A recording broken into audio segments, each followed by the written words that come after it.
Hi, Danielle.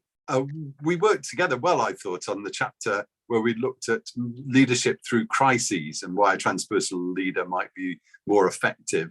Now, there is some thought that perhaps women are better leaders in a crisis situation. Why do you think that might be? Well, I think women are used to dealing with mini crises all the time. You know, your kid's fallen over and broken a bone or whatever it might be. All men get to. Uh, but generally speaking, women tend to be quite pragmatic. They tend, and these are only tendencies, I'm not saying they're absolute. Women tend not to be worried about pretending they know everything.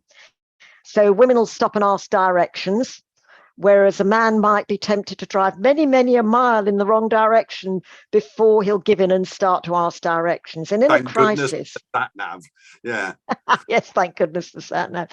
Women will stop and ask directions.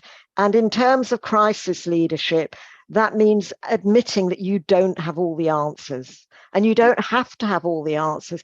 What you do have to have is that willingness to have some transparency, admit that you don't know it all, and trust your team, devolve decision making to the people that are closest to the problem and allow them to come to solutions that they can recommend to you, and not be too proud to pick them up on it and take them up on it. Yeah, very good point. And when we talk about transpersonal leadership, of course, it's underpinned by a strong emotional intelligence, which is something we all learn through life, of course. But I know that in crises, there can be incredibly stressful situations. One of the things I like to think is a transpersonal leader might be more resilient because they have empathy, so they can understand what's going on for people around them, but also they've got self-awareness, and so they can hopefully look after themselves during a crisis as well. They're terrifically important.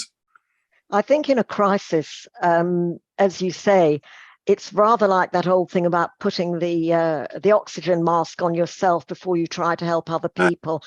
And some of the transpersonal practices that we always encourage people to do are those things about centering themselves, maintaining in the ability to maintain their optimism in the moment without being stupidly optimistic. Because if you are able to protect yourself, you then have more energy and resilience to spread around you as well. That's a very good point. Thanks very much, Danielle. Thanks.